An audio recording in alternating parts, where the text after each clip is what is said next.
Hola, ¿qué tal? Bienvenidos. Soy Alejandro y en este video vamos a hablar sobre el concepto de tolerancia de posición proyectada. Este concepto es muy importante en el proceso de diseño, dimensionado y tolerado de elementos con rosca o de elementos que van a participar en el proceso de unión entre dos componentes. Entonces, sin más, vamos a comenzar.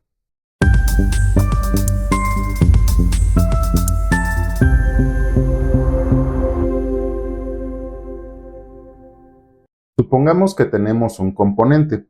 Este componente va a tener un barreno que en estado de variación, que puede ser representado por esta zona, va a tener un control de posición representado por este rectángulo. Lo más seguro es que este componente se vaya a ensamblar con otro. Lo que nos dice este campo de tolerancia es que la geometría media derivada relacionada con este barreno, que se trata de un eje, debe de quedarse o debe de estar dentro de este campo de tolerancia. En ese aspecto, pues todo bien. La situación viene cuando queremos hacer la unión entre el componente azul y este componente en la base por medio de un elemento externo como podría ser un pin o un tornillo. Si nosotros intentáramos hacer este ensamble o intentáramos colocar este tornillo dentro del barreno de la pieza negra, pues no podríamos lograrlo porque tendríamos esta colisión, ya que en este caso, para lograr esta unión, necesitamos que el eje del perno o del elemento interno se alinee con el eje de la base, que es quien va a guiar al final la posición y orientación de este perno. Por lo tanto, pues lo más seguro es que ni siquiera podríamos ensamblar porque tendríamos una colisión aquí. ¿Cuál es el problema con esto? En este caso, la tolerancia no permite justamente el ensamble del componente y eso es justamente lo que buscamos controlar con nuestras actividades o el proceso de tolerado dimensional y geométrico, garantizar el ensamble.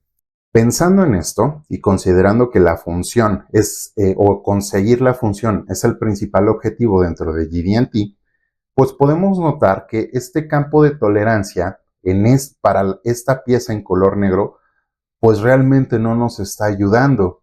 Entonces, ¿qué es lo que podríamos hacer para mantener o para definir este campo de tolerancia que controla la posición y orientación del eje medio de este barreno y garantizar al mismo tiempo este ensamble? Bueno, lo que se puede hacer es trasladar el campo de tolerancia a la parte superior. ¿Por qué a la parte superior? Porque en esta parte, que es en donde interactúa con el componente que se va a ensamblar, es donde se está llevando a cabo la función. Por lo tanto, si nosotros hacemos eso, vamos a considerar o vamos a mantener el criterio de que el eje medio derivado generado por este barreno, ¿sí?, debe de yacer dentro del campo de tolerancias, pero ahora el campo de tolerancias lo hemos desplazado, lo hemos sacado de nuestro elemento. Eso significa que el eje medio derivado debería de tener o se forma por otro tipo de variación. Una variación que en este caso sí nos permitiría hacer el ensamble. Con esto, en la estricta teoría, ya lograríamos garantizar que cuando unamos estos dos elementos por medio de este perno, ¿sí?, pues se logra el ensamble. Sin embargo, aquí hay que observar algo. ¿Qué sucedería si esta pieza azul, aumenta su dimensión? En este caso, este campo de tolerancia pues ya no sería suficiente. ¿Por qué? Porque ahora tendríamos la colisión en esta parte. Entonces, para esto es que usamos el concepto de tolerancia de posición proyectada.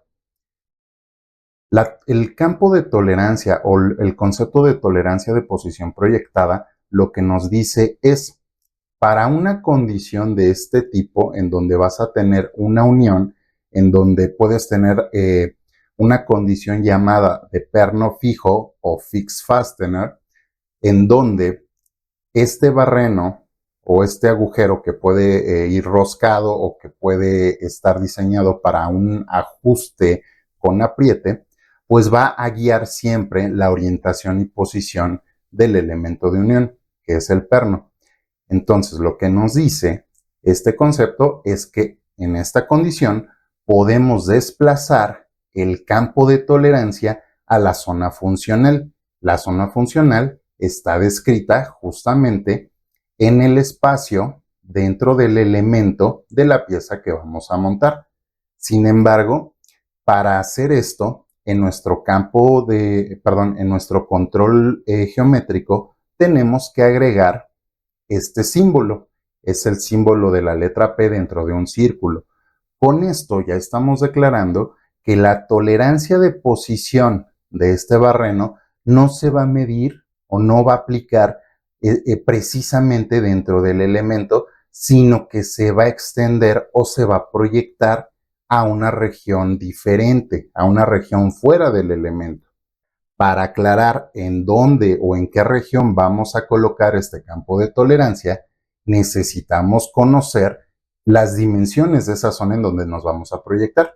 En este caso, como nos vamos a proyectar sobre este elemento con el cual vamos a montar, tenemos que declarar o describir la información de este elemento.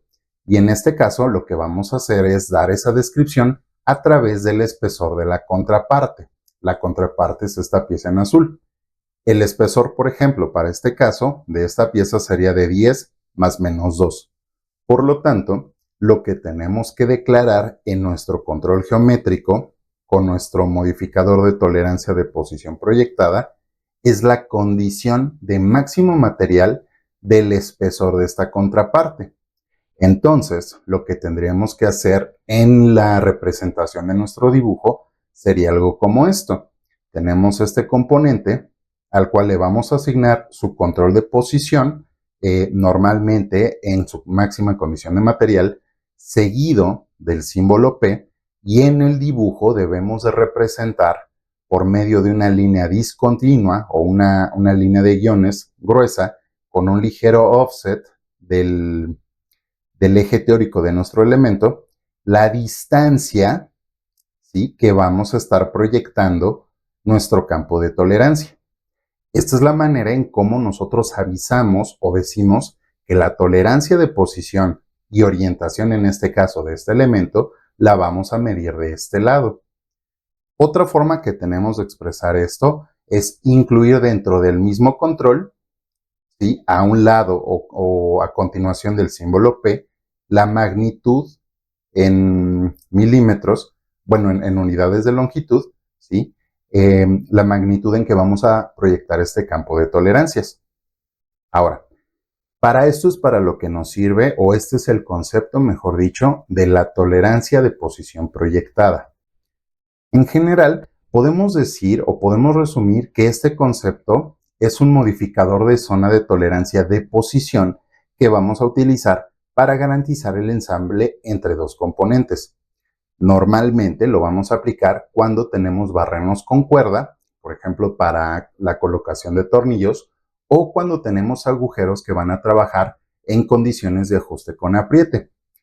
Normalmente se necesita diseñar o dimensionar la tolerancia y el elemento considerando tanto el componente que va a guiar al perno o al elemento de unión, así como con el elemento al cual vamos a unir. Esto aplica, o esta condición se da en una situación de ensamble que es conocida como condición de perno fijo o como fixed fastener. Con esto vamos a terminar este video. Sin embargo, los invito a que se suscriban al canal para estar pendientes de los próximos videos en donde vamos a hablar más a profundidad de estos conceptos de condición de perno fijo y condición de perno flotante. Es todo por mi parte. Les agradezco que hayan llegado hasta esta parte del video. Recuerden, si les gustó, denle like. Suscríbanse a nuestro canal para recibir notificaciones de cuando subimos contenido nuevo. Si tienen ideas, dudas o comentarios sobre este tema, escríbanos en la caja de comentarios. Nos va a dar mucho gusto leerlos y responderles. Y de nueva cuenta, es todo de mi parte. Les agradezco y nos vemos en un próximo video. Hasta pronto.